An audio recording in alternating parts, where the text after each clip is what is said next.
Bam Bigelow was the massive monster who shocked the world by pulling off moves that only cruiserweights were supposed to do. He went from wrestling NFL legend Lawrence Taylor to becoming a real-life hero who suffered severe burns while rescuing 3 children from a fire. But 17 years after his death, Bigelow still isn't in the Hall of Fame. On September 1, 1961, Scott Bigelow was born in the coastal town of Asbury Park, New Jersey. Even as a child, everyone could see there was something different about Scott. He was much bigger than other kids his age, and he had natural athletic talents that made him stand out wherever he went. In high school, Bigelow's athletic talents really began to shine.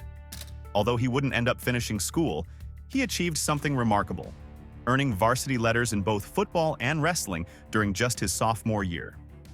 His wrestling skills were particularly outstanding, and in 1979, he fought his way to 3rd place in the New Jersey State Wrestling Tournament. But his promising athletic career hit a roadblock when doctors discovered a cyst in his lower back. This painful condition forced him to sit out his entire senior wrestling season. As Bigelow entered his late teenage years, he started exploring different ways to show off his natural strength. He became a regular face at arm wrestling tournaments, where his powerful build made him a formidable opponent. However, this period of his life also took some dark turns.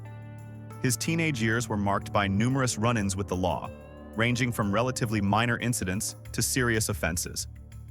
The list of charges was lengthy: aggravated assault, attempted kidnapping, drug possession, robbery, and sexual assault. These troubles with the law eventually led to serious consequences. As a teenager, Bigelow spent 9 months locked up at the Albert C. Wagner Youth Correctional Facility, a time that would leave a lasting impact on his life path. After leaving high school without graduating, Bigelow tried his hand at several tough jobs that suited his intimidating size. He worked as a bouncer, a bodyguard, and even a bounty hunter. During his bounty hunting days, he told a wild story about chasing a fugitive in Mexico that went terribly wrong. According to Bigelow, the person he was hunting shot him in the back, and Mexican authorities threw him in jail for 6 months in Mexico City. When he got back to the United States, Bigelow took a hard look at his future. With no high school diploma and a rough past, he made a choice that would change his life forever. As he put it plainly, "There wasn't much else I was qualified for, so he decided to become a professional wrestler." It turned out to be the perfect fit for someone with his unique combination of size and athletic ability. In May 1985, Bigelow took his first steps toward his wrestling career by joining Larry Sharp's Monster Factory Wrestling School in Clementon, New Jersey. This famous training ground was known for turning out some of wrestling's biggest stars. Just a few months later, on August 23, 1985, Bigelow had his very first professional match. It happened at the famous Studio 54 nightclub in New York City, at a show run by well-known wrestling promoter Paul Heyman. By the middle of 1986, Bigelow had moved south to Memphis, Tennessee, where he started wrestling for the Continental Wrestling Association. This is where he got his famous nickname, becoming known as Bam Bigelow. The wrestling promoters knew exactly what to do with someone as big and athletic as Bigelow. They turned him into a monster. He would often fight multiple opponents at once in handicap matches, showing off his incredible strength and power. He became known for breaking the rules, especially by climbing to the top rope and jumping off, something that was illegal in wrestling at that time. These dramatic matches helped build his reputation as one of wrestling's most intimidating new stars. Growing quickly in the wrestling world, Bigelow hit a major milestone on July 28, 1986. In a match called a Battle Royal, where many wrestlers fight at the same time until only one is left standing, Bigelow emerged victorious and won his first big title, the Southern Heavyweight Championship. But his time at the top didn't last long. Just a few weeks later, on September 8th, he lost the belt to Jerry Lawler in a brutal type of match called a Texas Death Match, where wrestlers fight until one can't continue. After losing his title, Bigelow disappeared from the Continental Wrestling Association for a while to heal up. But when he came back, something unexpected happened. He joined forces with Jerry Lawler, the very man who had taken his championship. Together, they became a powerful tag team, picking fights with 2 other wrestlers named Austin Idol and Tommy Rich. The fans loved these intense matches, which often turned into wild brawls. Near the end of 1986, Bigelow tried something completely different. He moved to Texas to work for World Class Championship Wrestling, where he transformed into a totally new character. Playing on Cold War tensions of the time, he became Crusher Yurov, a scary Russian wrestler who struck fear into American audiences. This new role worked well for him. He won another title called the WCWA Television Championship. His success that year caught people's attention, and the readers of a respected wrestling magazine called the Wrestling Observer Newsletter voted him as the best new wrestler of 1986, giving him their Rookie of the Year award. This was quite an achievement, showing how quickly Bigelow had made his mark in professional wrestling. At the start of 1987, Bigelow's wrestling career took an international turn when he began traveling to Japan. Working for New Japan Pro Wrestling, he became known as Crusher Bam Bigelow. Japanese fans loved his unique mix of size and agility, something they hadn't seen much before in their wrestling rings. In May 1987, Bigelow made the big jump to America's largest wrestling company, the World Wrestling Federation. At first, he only wrestled in matches that weren't shown on TV, called dark matches and house shows. These matches helped him learn the WWF style and get comfortable performing for bigger crowds. When he finally appeared on television, the company created an interesting story around him called The Battle for Bam Bam. 4 of wrestling's most famous heel managers, Jimmy Hart, Johnny Valiant, Mr. Fuji, and Bobby Heenan, all fought over who would get to be Bigelow's manager. Everyone wondered who Bigelow would choose. In September 1987, he surprised everyone by picking Oliver Humperdinck, which made him one of the good guys in wrestling. Bigelow quickly showed why everyone wanted him on their side. In September and October 1987, he won several Battle Royal matches, throwing out multiple wrestlers to claim victory. Then came his first big TV special appearance at a show called Survivor Series. He joined a team of wrestling stars: Don Muraco, the famous Hulk Hogan, Ken Patera, and Paul Orndorff. They faced off against some of wrestling's scariest heels: the massive Andre the Giant, King Kong Bundy, Butch Reed, One Man Gang, and Rick Rude. Though Bigelow's team lost, he showed he could hang with wrestling's biggest names. By January 1988, Bigelow was regularly wrestling in main event matches. He started a heated rivalry with Ted DiBiase, known as the $1 Million Man. Often, Bigelow would team up with the biggest star in wrestling, Hulk Hogan, to face DiBiase and Andre in exciting matches that had fans packing arenas across the country. In June 1988, Bigelow faced one of the toughest matches of his career against Andre the Giant at Madison Square Garden. The match turned ugly when Andre decided to fight for real instead of following the usual wrestling style. Wrestling star Bret Hart later said Andre had nearly destroyed Bigelow in the ring. After this brutal match, Bigelow didn't stick around. He went straight to the locker room, grabbed his stuff, and left the building without talking to anyone. By July 1988, Bigelow was done with the World Wrestling Federation. His knees were badly hurt from all the wrestling, but that wasn't the only reason he left. Many other wrestlers had grown jealous of how quickly he'd risen to fame. They didn't like that a newcomer was getting so many big matches and opportunities, while they'd been waiting for years.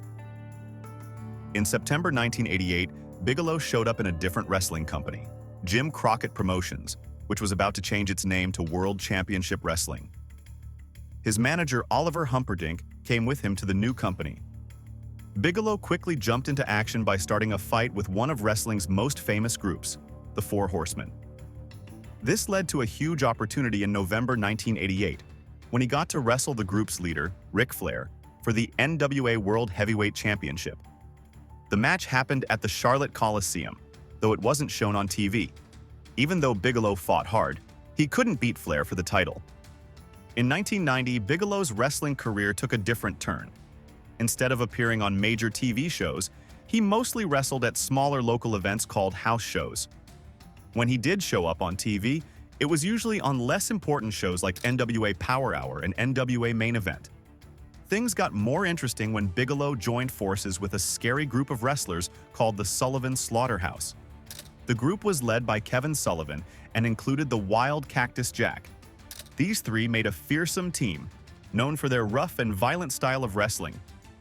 Their biggest moment as a team came in May 1990 at a big event called Capital Combat. Bigelow, Sullivan, and Cactus Jack teamed up for an important match against two very different opponents, Norman the Lunatic and the powerful Road Warriors. Despite the Sullivan Slaughterhouse's reputation for violence, they couldn't overcome their opponents that night. Norman the Lunatic and the Road Warriors won the match, dealing a big blow to Bigelow and his partners. In 1992, Bigelow's career path led him to Mexico, where he joined a company called the Universal Wrestling Association. His time there was mostly spent in six-man tag team matches, a very popular style of wrestling in Mexico. What made this period interesting was that he often teamed up with Andre the Giant. This was surprising because just 4 years earlier, Andre had beaten him up for real in that rough match at Madison Square Garden. But now they had put their bad blood behind them and worked together as partners. Later that year, in October 1992, Bigelow made his way back to the World Wrestling Federation. The company welcomed him back by letting him win many matches. These wins helped rebuild him as a powerful force in wrestling. The biggest moment of his comeback came in January 1993 at the Royal Rumble. There, he faced off against the Big Boss Man, a former prison guard turned wrestler known for his strength and toughness. Bigelow proved he was back in top form by defeating Big Boss Man in a convincing way. This victory showed everyone that Bam Bigelow was ready to be a major player in the WWF once again. On June 13th at the King of the Ring event, Bigelow showed his fighting spirit. He started strong by beating the tough Jim Duggan in the first round of the tournament. Lucky for him, he got to skip the next round because of a bye. But when he reached the final match, he had to face one of wrestling's greatest technicians, Bret Hart. Even though this was Bigelow's third time in a main event on a big show, he couldn't overcome Hart's skilled wrestling style and lost the match. Over the next year, Bigelow found himself mixed up in many different wrestling stories. One of the biggest moments came when he helped the massive champion Yokozuna keep his World Heavyweight Championship. During Yokozuna's match against the mysterious Undertaker, Bigelow was part of a group of heel wrestlers who jumped in and attacked the Undertaker. Thanks to this interference, Yokozuna managed to stay champion. This showed that Bigelow had fully embraced his role as one of the WWF top monsters. The storyline with Yokozuna proved that WWF trusted Bigelow to play important parts in their biggest stories. Even though he wasn't the champion himself, being involved in championship matches showed how valuable he had become to the company. Working with major stars like Yokozuna and The Undertaker put Bigelow right in the middle of the company's most important feuds. In a surprising moment on Monday Night Raw, on June 27, 1994, Bigelow ended his partnership with Luna Vachon. The wrestling world didn't have to wait long to find out what would happen next.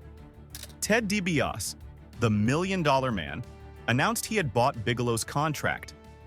This meant Bigelow was now part of DiBiase's new group, the $1 Million Corporation. The $1 Million Corporation was a collection of wrestlers under DiBiase's control. This new role changed things for Bigelow, turning him into one of the group's most powerful members.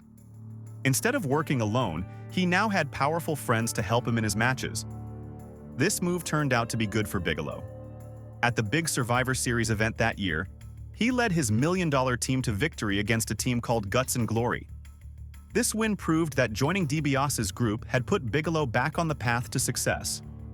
Having the rich and influential DiBiase in his corner opened up new opportunities for Bigelow to shine in important matches.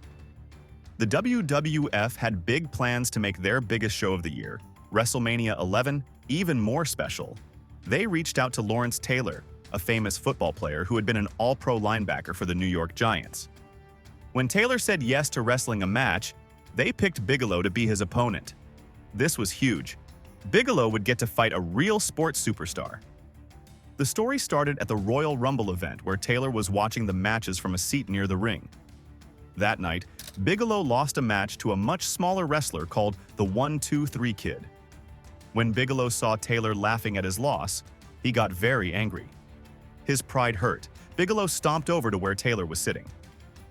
Taylor tried to be nice and offered to shake hands, but Bigelow wasn't having any of it. Instead, he shoved the football star to the ground right in front of everyone. This shocking moment got everyone talking. A professional wrestler had just put his hands on one of football's biggest stars. The WWF knew this would grab headlines and get more people interested in seeing what would happen next. By having Bigelow attack Taylor, they had created the perfect reason for these two powerful athletes to face each other at WrestleMania. After shoving Taylor, Bigelow faced quick punishment on the next Monday Night Raw when he got suspended. But even when Vince McMahon tried to get him to say sorry in an interview, Bigelow stood his ground. Instead of apologizing, he challenged Taylor to fight him anytime and anywhere. This showed everyone how serious Bigelow was about proving himself against the football star. Taylor didn't want to fight at first, staying away from wrestling and focusing on his football career. But Bigelow wouldn't leave him alone, throwing insults at him every chance he got. Finally, on February 27, 1995, at a big press conference for WrestleMania 11, Taylor had enough. After listening to more of Bigelow's trash talk, he accepted the challenge to fight. The big match happened on April 2, 1995, in the main event of WrestleMania 11. Even though Bigelow lost to Taylor, the match was a huge success. Major sports media like Sports Illustrated, ESPN SportsCenter, and USA Today all covered the story. This was exactly what WWF wanted. Their wrestling show was getting attention from mainstream sports fans. What made the match really special was how well Bigelow performed. Wrestling insiders praised him for helping Taylor, who had never wrestled before, look good in the ring. Bigelow knew exactly how to work with Taylor's football skills and hide his lack of wrestling experience. This showed that Bigelow wasn't just a great wrestler. He was also smart enough to make an inexperienced opponent look like a real challenger. In late 1995, Bigelow started feeling unhappy with how things were going in the WWF. He didn't like the way Vince McMahon was running things or where the company was heading. His last match happened on November 19, 1995, at the Survivor Series event. That night, he lost to a mysterious new wrestler called Goldust, who had just started appearing in WWF shows. After leaving WWF, Bigelow spent the next decade moving between different wrestling companies. He showed up in World Championship Wrestling and the more hardcore-style ECW. Even though he kept wrestling, his star power wasn't what it used to be. The days of main eventing WrestleMania and fighting football stars were behind him.